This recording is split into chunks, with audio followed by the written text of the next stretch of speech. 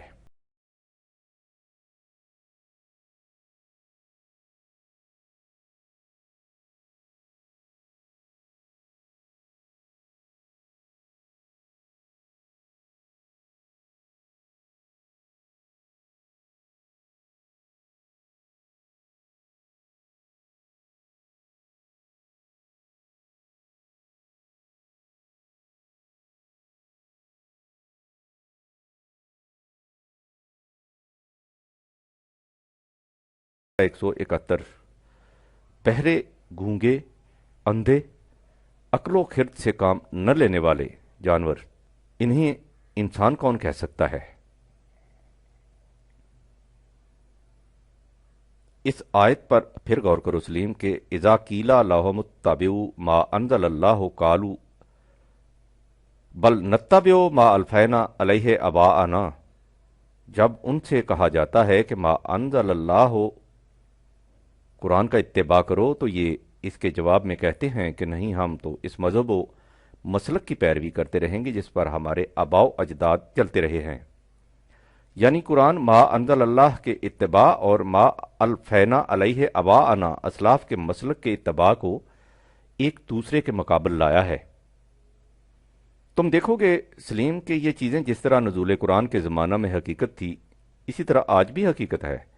ہمارے ہاں بہت سے فرقے ہیں جن کی کیفیت یہ ہے کہ وہ ایک دوسرے کی تکفیر و تفسیق میں الجھے رہتے ہیں، لیکن اس کے باوجود وہ ایک دوسرے کو برداشت، ٹالریٹ کرتے ہیں، اس لیے کہ ان سب میں قدر مشترک اسلاف کی تقلید ہوتی ہے۔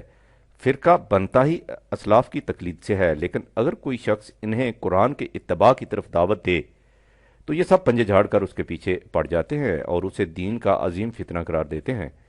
اس کی وجہ وہی ہے جو قرآن نے بیان کی ہے۔ مختلف فرقے ایک دوسرے سے کتنا ہی اختلاف کیوں نہ رکھیں، ان میں سے کوئی بھی ما الفینا علیہ آباءنا کے خلاف نہیں ہوتا، اس کے خلاف آواز اسی کی ہوتی ہے جو قرآن کی طرف دعوت دیتا ہے۔ یہ آواز ان میں سے کسی کے لیے بھی قابل قبول نہیں ہوتی۔ اس کی وجہ قرآن نے سورہ بقرہ کی ایک آیت میں بیان کی ہے، لیکن آیت کے سامنے آنے سے پہلے ایک اہم نقطہ کا تمہیدن سمجھ لینا ضروری ہے۔ بچہ اپنی پیدائش کے بعد اپنی مملکت میں حکمران ہوتا ہے، جب جی چاہتا ہے سوتا ہے، جب جی چاہتا ہے جاگتا ہے۔ بھوک لگتی ہے تو اس کی ایک آواز رونے پر دودھ حاضر ہو جاتا ہے، سردی لگتی ہے تو خود بخود کپڑا اس کے اوپر آ جاتا ہے، گرمی لگتی ہے تو پنکھا ہلنے لگ جاتا ہے، وقص الحاظہ۔ لیکن جوں جوں وہ بڑا ہوتا ہے اس کے ان اختیارات و اقتدارات میں کمی واقع ہونی شروع ہو جاتی ہے۔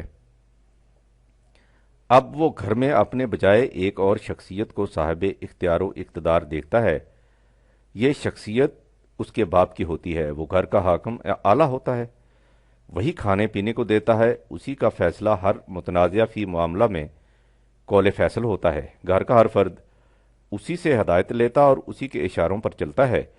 یہ آسرا بچے کے لیے بہت بڑا آسرا اور یہ سہارا بہت محکم سہارا ہوتا ہے۔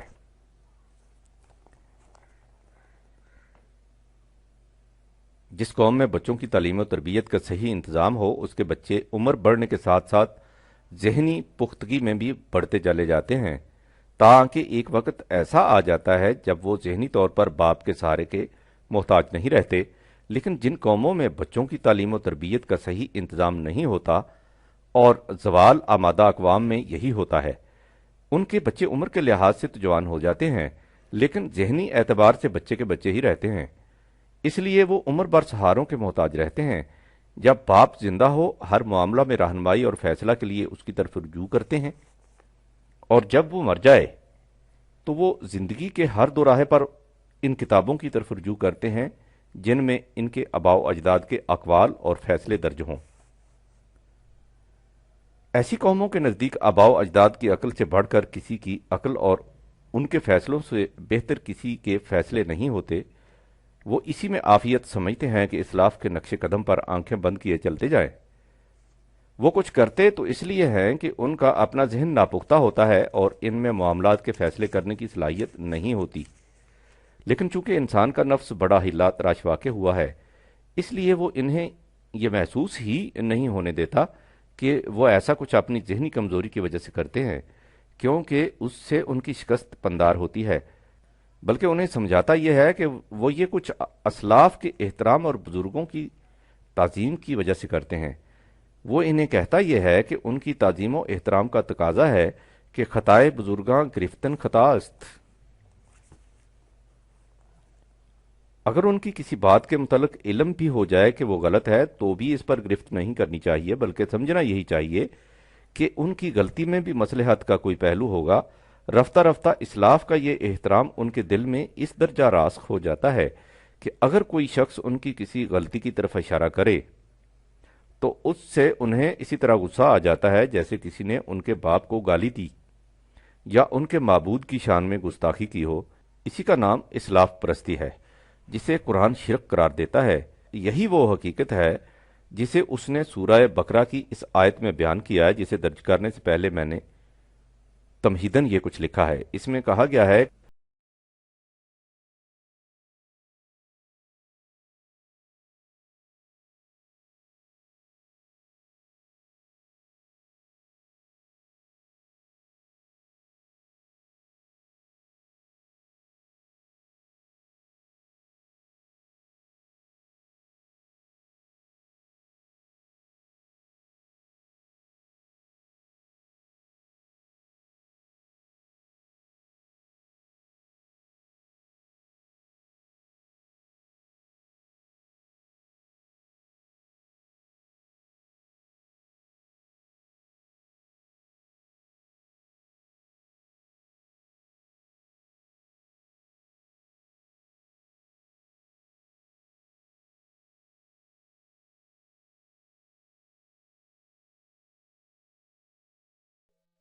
دو بٹا 165، ایسے لوگ بھی ہیں جو اللہ کے سوا اوروں کو اسی جیسا معبود بنا لیتے ہیں اور ان میں ایسی ہی کشش و جاذبیت محسوس کرتے ہیں جیسی خدا میں کرنی چاہیے۔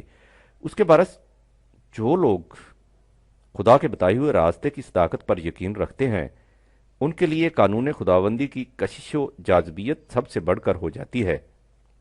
والذین آمنوا اشد حبا للہ، 2/165۔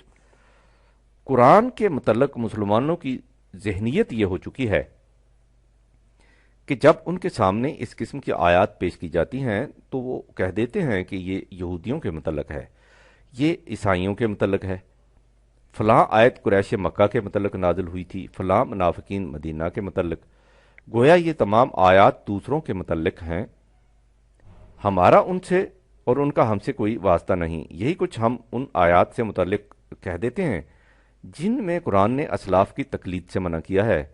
ہم یہ کہہ کر اپنے آپ کو مطمئن کر لیتے ہیں کہ آیات یہود و نصارہ اور مشرکین مکہ کے متعلق ہیں، ہمارے متعلق نہیں، حالانکہ قرآن کے یہ قوانین ابدی ہیں اور ہم پر بھی ان کا اسی طرح اطلاق ہوتا ہے جس طرح اس کے زمانہ نزول کے مخاطبین پر ہوتا تھا، لیکن اس کے باوجود ہم اسے گوارا ہی نہیں کر سکتے کہ ان آیات کو اپنے اور اپنے اسلاف سے متعلق قرار دیں۔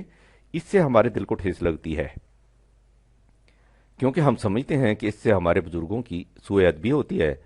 جہاں تک دل کو ٹھیس لگنے کا تعلق ہے، ان آیات سے جس طرح آپ کے دل کو ٹھیس لگتی ہے، اسی طرح ان لوگوں کے دل کو بھی ٹھیس لگتی ہے جن کے متعلق آپ سمجھتے ہیں کہ یہ آیات آئی ہیں۔ اپنے دل کی ٹھیس کا اس قدر خیال رکھنا اور دوسروں کے دل کی ذرا بھی پرواہ نہ کرنا، یہ تو کچھ اچھی ذہنیت نہیں۔ حقیقت یہ ہے کہ قرآن اپنی تعلیم کے سلسلہ میں اپنے اور پرائے میں کچھ فرق نہیں کرتا، بلکہ یوں کہیے کہ ان قوانین کے بیان کرتے وقت اپنا پرایا اس کے پیش نظر ہوتا ہی نہیں۔ وہ ایک اصول بیان کر دیتا ہے اور بتا دیتا ہے کہ جو لوگ اس کے مطابق زندگی بسر کریں گے ان کا انجام یہ ہوگا، اور جو اس کے خلاف ورزی کریں گے اس کے روش کے عواقب یہ ہوں گے۔ اس کے بعد وہ دنیا کی ہر قوم، مسلم و غیر مسلم سے کہتا ہے کہ وہ اس اصول کی روشنی میں اپنی اپنی روش کا جائزہ لیں اور خود اندازہ کر لیں کہ اس روش کا نتیجہ کیا مرتب ہوگا۔ اس میں کسی کے دل کو ٹھیس لگنے یا نہ لگنے کا سوال ہی پیدا نہیں ہوتا۔ لیکن اگر کوئی شخص یا گروہ اس بات سے برا مان لیتا ہے کہ قرآن نے اس کی یا اس کے اسلاف میں سے کسی غلط روش کو غلط کیوں کہا ہے، تو وہ برا مانا کرے۔ قرآن اس کے جذبات کی رعایت سے غلط کو صحیح کبھی نہیں کہہ سکتا۔ اس کے ساتھ ہی وہ یہ کہتا ہے کہ اس میں برا ماننے کی بات ہی کچھ نہیں۔ اگر تم پر قرآن کی روشنی میں یہ حقیقت واضح ہو جائے کہ تمہاری فلاں روش غلط ہے تو تم اسے چھوڑ دو، اور اگر یہ معلوم ہو جائے کہ تمہارے اسلاف میں فلاں کی روش غلط تھی تو تمہیں اس سے کچھ تعلق نہیں۔ وہ اپنے معاملات کا آپ ذمہ دار تھا۔ تلک امت قد خلت، یہ تمہارے اسلاف گزر چکے ہیں۔ لہا ما کسبت ولکم ما کسبتم، جو کچھ انہوں نے کیا اس کی ذمہ داری ان پر ہے، اور جو کچھ تم کرتے ہو اس کے ذمہ دار تم ہو۔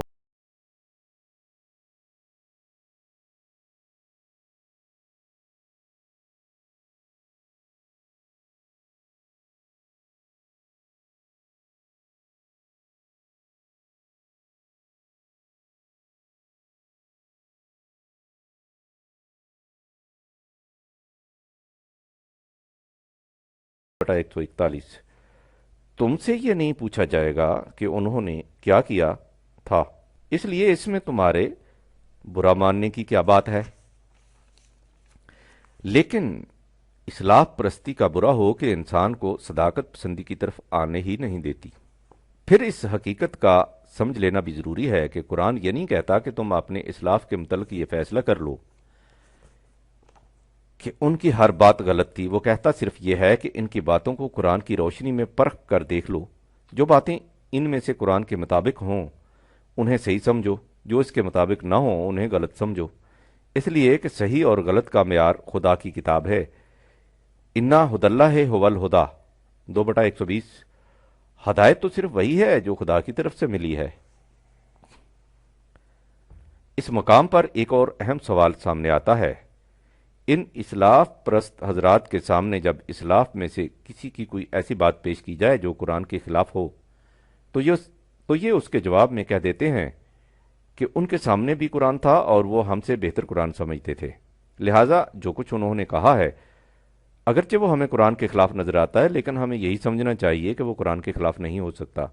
اس دلیل کو سلیم ذرا آگے بڑھاؤ تو یہ حقیقت نکھر کر سامنے آ جائے گی کہ اس خیال کے مطابق قرآن اب ہمارے لیے بیکار ہے، اس لیے کہ قرآن کی ہر آیت کے متعلق اسلاف نے کچھ نہ کچھ لکھ دیا ہے، اور چونکہ ہم نے اسی کو قرآن کی تعلیم سمجھنا ہے جسے ان اسلاف نے لکھ دیا ہے، اس لیے ہمارے لیے ان اسلاف کے نوشتے ضروری رہ گئے، نہ کہ قرآن۔ اگر ہمارے پاس یہ نوشتے موجود ہوں اور قرآن نہ ہو تو اس سے کچھ کمی واقع نہیں ہوگی، لہٰذا ہمارے لیے قرآن بیکار ہے، اور اس کا عملی ثبوت یہ ہے کہ ہمارے ہاں قرآن کا مصرف صرف اس کی تلاوت پڑھ لینا رہ گیا ہے، عمل اسی پر ہے جو اسلاف نے لکھ دیا ہے۔ چنانچہ ہمارے زمانے میں جو لوگ قرآن کی تفاسیر لکھتے ہیں ان میں زیادہ سے زیادہ زبان ان کی اپنی ہوتی ہے، مطالب و معانی سب وہی ہوتے ہیں جو اسلاف نے بیان کر دیے ہیں۔ اگر کوئی شخص قرآن کا کوئی ایسا مفہوم بیان کرے جو اسلاف کے بیان کردہ مفہوم سے مختلف ہو تو اس کی اس کوشش کو مردود اور اسے دین کے لیے فتنہ قرار دے دیا جاتا ہے۔ ہمارے ہاں قرآن کی وہی تفسیر معتبر سمجھی جاتی ہے جو سلف کے مسلک کے مطابق ہو۔ قرآن میں بے شمار آیات ہیں جن میں تدبر و تفکر غور و فکر کا حکم دیا گیا ہے۔ قرآن نے یہ نہیں کہا کہ یہ حکم کسی خاص زمانے کے لوگوں کے لیے ہے، اس کے بعد یہ حکم منسوخ سمجھا جائے، لہذا تدبر فی القرآن کا حکم ہمارے لیے بھی ویسا ہی ہے جیسا ہمارے اسلاف کے لیے تھا، لیکن ان حضرات کے تصور کے مطابق ہمارے لیے یہ حکم منسوخ ہے۔ تدبر جو کچھ کیا جانا تھا اسلاف نے کر لیا، لیکن اگر بغور دیکھا جائے تو انہوں نے بھی تدبر نہیں کیا، بلکہ کسی نے بھی نہیں کیا، اس لیے کہ سب سے پہلے قرآن پر تدبر نبی اکرم صلی اللہ علیہ وآلہ وسلم نے کرنا تھا، لیکن ان حضرات کے عقیدہ کے مطابق حضور کو قرآن کی تفسیر بھی وحی کے ذریعے بتا دی گئی، اس لیے آپ کے لیے تدبر کی کوئی گنجائش نہ رہی۔ آپ کے بعد ہمارے اسلاف کے لیے بھی تدبر کا سوال پیدا نہیں ہوتا تھا، کیونکہ قرآن کی تفسیر روایات میں آ چکی تھی اور روایات کی موجودگی میں تدبر کی گنجائش ہی نہ تھی۔ اس کے بعد ہم ہیں، ہمارے لیے بھی تدبر کی گنجائش نہیں، لہٰذا سوچئے کہ قرآن نے جو تدبر و تفکر کا حکم دیا ہے تو وہ کس کے لیے ہے؟ یہ تمہیں معلوم ہی ہے سلیم کہ خدا نے دین کو قرآن میں مکمل کر دیا اور قرآن کی حفاظت کا ذمہ خود لے لیا، اس کے بعد سلسلہ نبوت کو ختم کر دیا۔ رسول اللہ نے اپنی احادیث تفسیر قرآن کا کوئی مجموعہ امت کو نہیں دیا، اور نہ ہی خلفائے راشدین یا صحابہ نے کوئی ایسا مجموعہ مرتب کیا۔ احادیث کے جو مجموعے ہمارے پاس ہیں ان میں بھی تفسیر کا باب بڑا مختصر ہوتا ہے، اور ان روایات کے متعلق امام احمد بن حنبل کا قول ہے کہ ان کی کوئی اصل نہیں۔ اس سے انسان ایک ہی نتیجہ پر پہنچتا ہے، اور وہ یہ کہ خدا اور اس کے رسول نے امت کے لیے تدبر کا دروازہ کھلا رکھا ہے۔ قرآن کی سب سے بڑی خصوصیت یہ ہے کہ اس میں انسانیت کو پہلی مرتبہ بالغ ٹریٹ کیا گیا ہے۔ اس کے معنی یہ ہیں کہ انسان کو زندگی کے محکم اور غیر متبدل اصول دے کر آزاد رکھا گیا ہے کہ وہ ان قوانین کی روشنی میں اپنے مسائل کا حل آپ تلاش کرے۔ اس کا نام تدبر فی القرآن اور تفکر فی الکائنات ہے۔ لہذا سوچو سلیم کے تدبر و تفکر کے جس دروازے کو خدا اور اس کے رسول نے اس طرح کھلا چھوڑا تھا، ہماری اصلاح پرستی کے جذبے نے اسے کس بری طرح سے بند کر رکھا ہے۔ انہوں نے، خدا اور رسول نے، انسان کو بالغ قرار دیا تھا، ہم نے اپنے آپ کو پھر بچہ بنا لیا اور زندگی کے ہر قدم پر فیصلوں کے لیے پیچھے تکنے لگ گئے۔ اپنی اس سہل انگاری اور عافیت کوشی کا نام اتباع سلف رکھ لیا، اور اپنے ذہن کی ناپختگی کو بزرگوں کے احترام کے مقدس نقاب میں چھپانے کی کوشش کرنے لگے، اور یوں آپ نے آپ کو مطمئن کر لیا کہ ہم زندگی کے صحیح راستے پر چل رہے ہیں، حالانکہ ان بزرگوں نے کبھی یہ نہیں کہا تھا کہ تم ہماری بات کو آنکھیں بند کر کے تسلیم کر لینا۔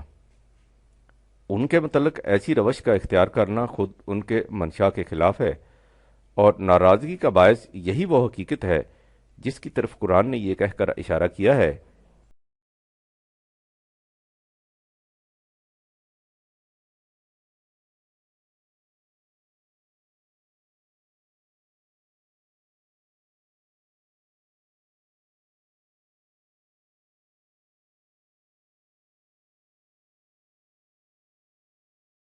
(166) جب وہ لوگ جنہیں دوسروں نے اپنا پیشوا بنا لیا تھا اپنے ان متبعین سے اظہار بیزاری کریں گے، اور یہ متبعین عذاب خداوندی کو اپنی آنکھوں کے سامنے دیکھیں گے، اور جن سہاروں کو وہ اپنی نجات کا ذریعہ سمجھتے تھے یعنی تقلید اسلاف، وہ ایک ایک کر کے ٹوٹتے نظر آئیں گے، تو اس وقت انہیں یہ حسرت ہوگی کہ اگر زندگی کا دھارا ایک بار پیچھے کی طرف مڑ جائے تو پھر ہم اپنے ان پیشواؤں سے اسی طرح اظہار بیزاری کریں جس طرح انہوں نے ہم سے اظہار بیزاری کیا ہے۔ 2/167۔ لیکن انہیں معلوم نہیں کہ زندگی کا دھارا پیچھے کی طرف کبھی نہیں مڑا کرتا۔ زندگی وہ جوئے رواں ہے کہ اس میں جو پانی آگے نکل گیا وہ واپس نہیں آ سکتا۔ زندگی آواگون کے چکر تناسخ میں نہیں گھومتی، یہ سیدھے راستے پر آگے کی طرف چلی جاتی ہے۔ اس کے لیے ظہور نتائج کے وقت اس کی آرزو کرنا کہ ہمارے اعمال واپس کر دیے جائیں تاکہ ہم ان کی اصلاح کر لیں، موہوم خیال اور ناکام آرزو ہوگی۔ بہرحال میں یہ کہہ رہا تھا سلیم کہ ہمارے اسلاف میں سے جو فی الواقع صالح تھے انہوں نے یہ کبھی نہیں کہا ہوگا کہ تم ہمارے اقوال کی اندھی تقلید کرتے رہو۔ انہوں نے ہمیشہ یہی کہا ہوگا کہ اطاعت صرف احکام خداوندی کی جائے گی۔ تم ہمارے اقوال کو بھی کتاب اللہ کی سند اور تائید کے بغیر مت مانو۔ باقی رہے وہ لوگ جو دیدہ دانستہ دوسروں کو اپنے پیچھے لگاتے ہیں تاکہ اس سے ان کی دکانداری بڑھے، تو قرآن نے کئی ایک مقامات میں اس منظر کا نقشہ کھینچا ہے جب یہ پیشوا ان کے متبعین جہنم میں جمع ہوں گے اور وہ وہاں ایک دوسرے کو مطعون کریں گے کہ تم ہماری تباہی کا باعث ہو۔ مثلا سورہ ابراہیم میں ہے فَقَالَ الضُّعَفَاءُ لِلَّذِينَ اسْتَكْبَرُوا إِنَّ كُنَّا لَكُمْ تَبَعًا فَهَلْ أَنْتُمْ مُغْنُونَ عَنَّا مِنْ عَذَابِ اللَّهِ مِنْ شَيْءٍ۔ یہ متبعین اپنے پیشواؤں سے، یہ محکوم اپنے حاکموں سے کہیں گے کہ ہم تمہارا اتباع کیا کرتے تھے، تو کیا تم اس عذاب خداوندی کو جو ہم پر مسلط ہو رہا ہے دور نہیں کرو گے؟ اس کے جواب میں وہ پیشوایان مذہب اور ہادیان سیاست ان سے کہیں گے لو ہدان اللہ ہو لہدیناکم، اگر اس عذاب سے نکلنے کا کوئی راستہ ہمیں دکھائی دیتا تو تمہیں بھی وہ راستہ دکھا دیتے۔ اس وقت تو جس طرح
اے ہمارے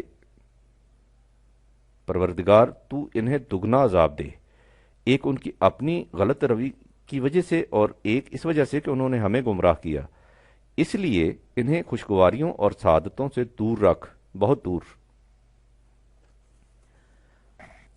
سورہ اعراف میں یہی مکالمہ اسلاف اور اخلاف کے درمیان بیان کیا گیا ہے اور کہا گیا ہے کہ بعد میں آنے والی نسل اپنی پیش رو نسل کے متعلق کہے گی کہ انہوں نے ہمیں گمراہ کر دیا، اس لیے انہیں دگنا عذاب ملنا چاہیے۔ اس کا انہیں جواب ملے گا کہ لِكُلِّ ضِعْفٍ، تم میں سے ہر ایک کو دگنا عذاب ملے گا۔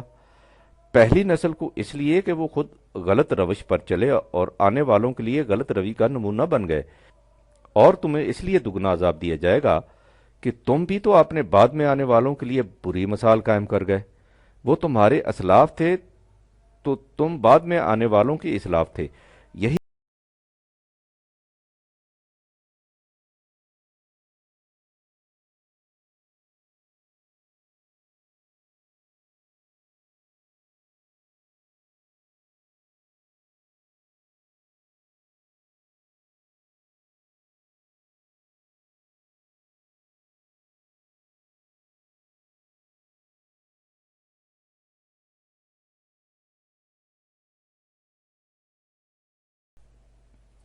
تمہیں ہم پر کیا فوقیت حاصل ہے جو تم ہمارے لیے دوہرا عذاب اور اپنے لیے اکہرا عذاب مانگتے ہو؟ ہم غلط روش پر چلتے تھے تو تم نے کون سا اپنی آنکھوں سے کام لے کر صحیح راستہ اختیار کر لیا تھا؟ اس لیے تم اپنے کیے کا پھل پاؤ، ہمیں متعون کرنے سے کیا حاصل ہے؟ تم نے دیکھا سلیم، قرآن نے اپنے دلکش اور حسین انداز میں کتنی عظیم حقیقت کو واضح کر دیا ہے جو قومیں اپنی اصل عقل و فکر سے کام لینا چھوڑ کر اسلاف کی تقلید کا مسلک اختیار کر لیتی ہیں، ان میں غلط روی کا ایک ایسا چکر قائم ہو جاتا ہے جس سے وہ باہر نکل ہی نہیں سکتی۔ ہر نسل اپنے پیش روؤں کے نقوش قدم پر چل کر تباہ ہوتی ہے اور اپنے نقوش قدم بعد میں آنے والوں کے لیے چھوڑ جاتی ہے تاکہ وہ بھی ان کی طرح تباہی اور بربادی کے جہنم میں گریں۔ دو چار نسلوں کے بعد یہی چیز بطور دلیل پیش کر دی جاتی ہے کہ اگر یہ روش غلط ہوتی تو ہمارے اسلاف صدیوں سے اس پر گامزن کیوں رہتے۔ اقوام سابقہ میں جب حالت یہاں تک پہنچ جاتی تھی تو خدا کی طرف سے ایک نیا نبی آ جاتا تھا جو انہیں اس چکر سے نکال کر سیدھے راستے پر لے جانے کی کوشش کرتا تھا۔ نئے نبی کی ضرورت اس لیے ہوتی تھی کہ وہ لوگ اپنے سابقہ نبی کی کتاب کو بھی مسخ کر دیتے تھے، اس طرح ان کے پاس کوئی ایسا معیار نہیں رہتا تھا جس پر وہ اپنی روش کو از خود پرکھ سکتے۔ لیکن رسول اللہ کے بعد کوئی نبی نہیں آئے گا، حضور کی امت کے پاس خدا کی کتاب اپنی اصلی شکل میں محفوظ ہے اور ہمیشہ محفوظ رہے گی، اس لیے انہیں اس چکر سے از خود ہی نکلنا ہوگا۔ اس کا طریقہ اس کے سوا کچھ نہیں کہ ہم اندھوں کی طرح ایک دوسرے کی لکڑی پکڑ کر چلتے رہنے کی بجائے کھڑے ہو کر دیکھیں کہ ہم جس روش پر جا رہے ہیں خدا کی کتاب اس کے متعلق کیا کہتی ہے۔ اس چکر سے نکلنے کا یہی راستہ ہے۔ اگر ہم سے پہلے کسی دور میں ایسا ہو جاتا تو ہم آج اس غلط راستے پر نہ ہوتے۔ اگر انہوں نے ایسا نہیں کیا تو ہمارے دور میں ایسا ہو جانا چاہیے تاکہ ہم بھی صحیح راستہ پر چل سکیں اور ہماری آنے والی نسلیں بھی غلط راستے کو اپنے لیے سند بنا نہ سکیں۔ اگر ہم نے بھی ایسا نہ کیا تو ہم خود بھی موجودہ جہنم سے نہیں نکل سکیں گے اور آنے والی نسلوں کی غلط روی کے بھی ذمہ دار ہوں گے، کیونکہ ہر دور کی غلط روی آنے والوں کے لیے سند میں اضافہ کر دیتی ہے۔ ہم نے سٹیل ورکس کے کارخانے میں دیکھا تھا کہ جب انجن کو شروع میں سٹارٹ کرتے تھے تو اس کے لیے کافی زور لگانا پڑتا تھا، لیکن اس کے بعد اس کا فلائی وہیل خود اپنے زور دروں موومنٹم سے تیزی پکڑ لیتا تھا اور اس طرح اس کا ہر چکر آنے والے چکر کے لیے تقویت کا موجب بن جاتا تھا۔ یہی کیفیت قوموں کی نفسیات کی ہے۔ شروع میں غلط راستے پر چلنے کے لیے کچھ دقت ہوتی ہے، لیکن بعد میں گزشتہ نسل کی روش آنے والی نسل کے لیے موومنٹم کا کام دیتی ہے۔ اس چکر کو ختم کرنے کے لیے اس کے سوا چارہ نہیں کہ کسی دور کے مسلمان کھڑے ہو کر سوچیں کہ ہم کس راستے پر جا رہے ہیں۔ سلیم، جب اس کام کو کسی دور نے کرنا ہے تو وہ ہمارا ہی دور کیوں نہ ہو؟ میں جانتا ہوں اور خود میری زندگی کا تجربہ اس پر شاہد ہے کہ قدامت پرست طبقہ کی طرف سے اس آواز کی سخت مخالفت ہوگی۔ اس طبقہ میں بیشتر لوگ ایسے ہوتے ہیں جن میں فکر و تدبر کی صلاحیت ہی نہیں ہوتی۔ وہ اپنی موجودہ روش کو، جسے انہوں نے اسلاف کے اتباع میں اختیار کیا ہوتا ہے، نیک نیتی سے صحیح روش سمجھتے ہیں۔ اس لیے اس روش سے ذرا بھی ادھر ادھر ہٹنا ان کے نزدیک جنت کی راہ کو چھوڑ کر جہنم کی طرف چلے جانے کے مرادف ہوتا ہے۔ لیکن یہ ظاہر ہے کہ کتنی غلط باتیں ہیں جنہیں لوگ نہایت نیک نیتی سے صحیح سمجھتے ہیں۔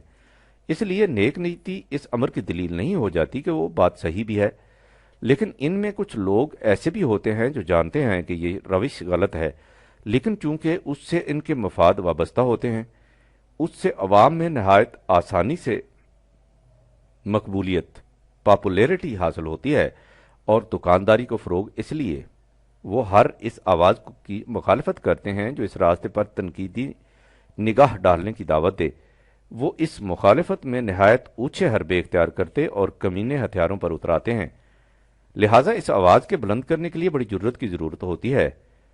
اب سوال یہی ہے کہ کیا ہم مقبولیت عامہ کی نگاہ فریب جاذبیتوں اور مخالفت کرنے والوں کی ضرر رسانیوں کے احساس سے اس آواز کو جیتے جی اپنے سینے میں اور مرنے کے بعد مٹی میں دبا دیں، یا ان تمام بدنامیوں اور نکوہشوں کے الرغم آنکھیں بند کر